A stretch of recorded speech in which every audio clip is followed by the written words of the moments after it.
Solve problem 6.5. Block pushed off a table. Consider a block on a table. This block is pushed by a spring attached to the wall, slides across the table, and then falls to the ground.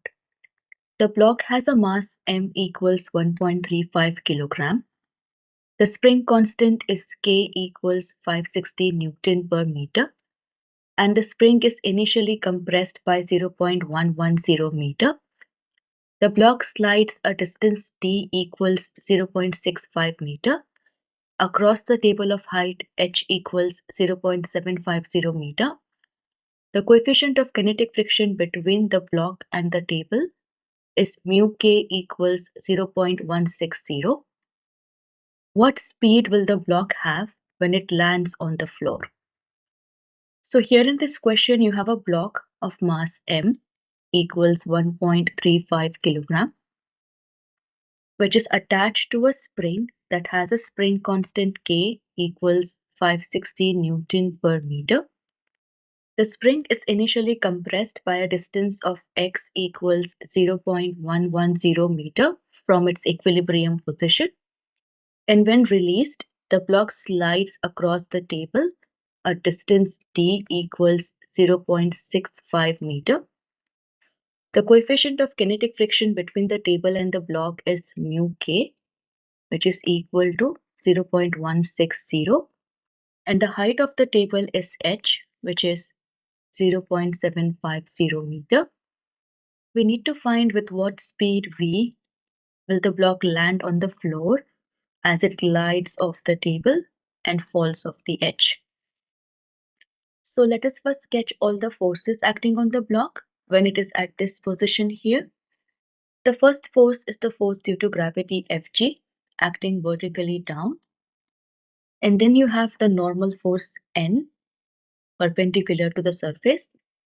Then you have the force of friction small f acting in direction opposite to motion. And then you have the spring force Fs since the spring is compressed. These are all the forces acting on the block when it is attached to the spring. When it falls off the table, there is only one force acting on the block, which is force due to gravity, Fg. In order to find the speed of the block when it lands on the floor, we are going to use the law of conservation of energy. The law of conservation of energy says that total mechanical energy in any isolated system remains constant.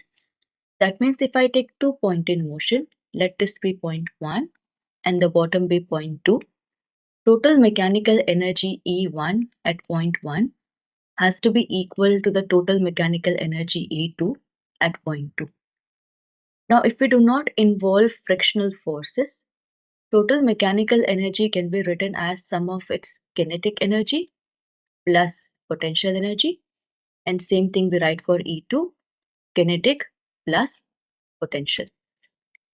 At position 1, when the block is attached to the spring and is still not moving, kinetic energy of the block is 0.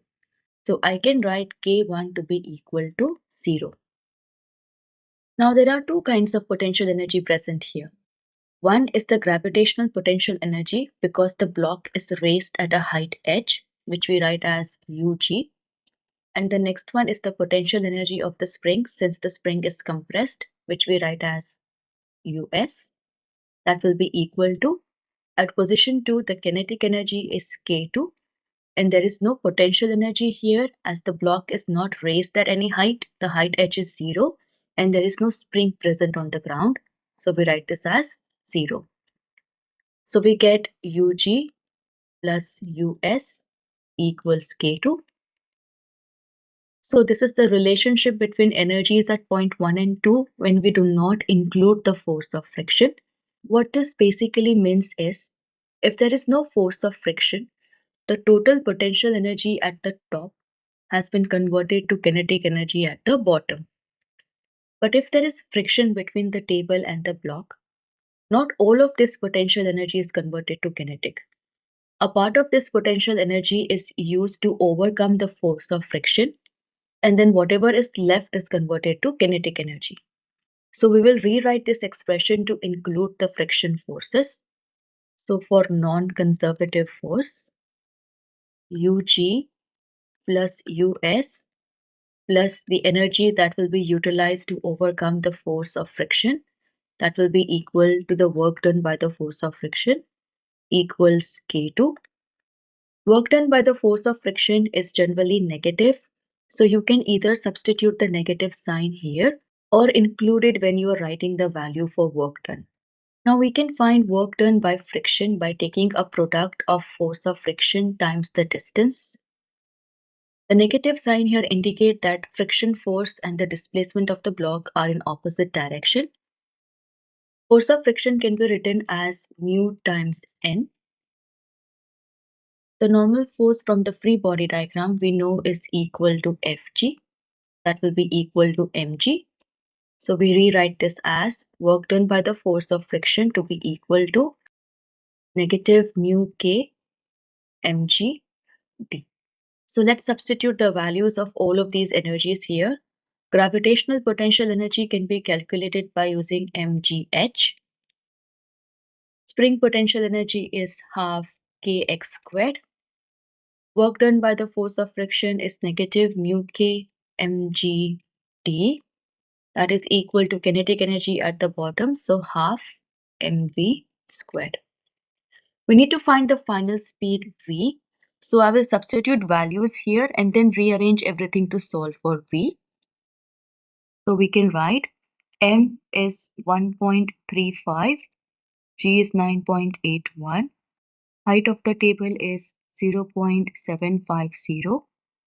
This is the first term mgh plus half k is 560, x is 0.11 squared.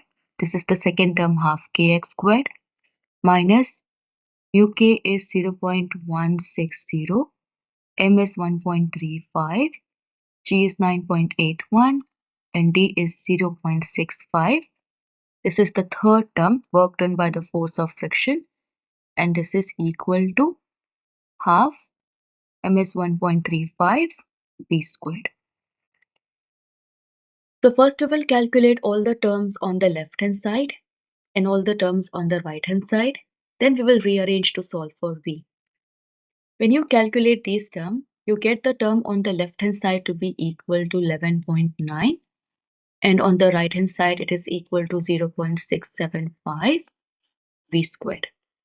So we can find v by taking square root 11.9 over 0.675 and that will be equal to 4.199, which is nearly equal to 4.2 meter per second.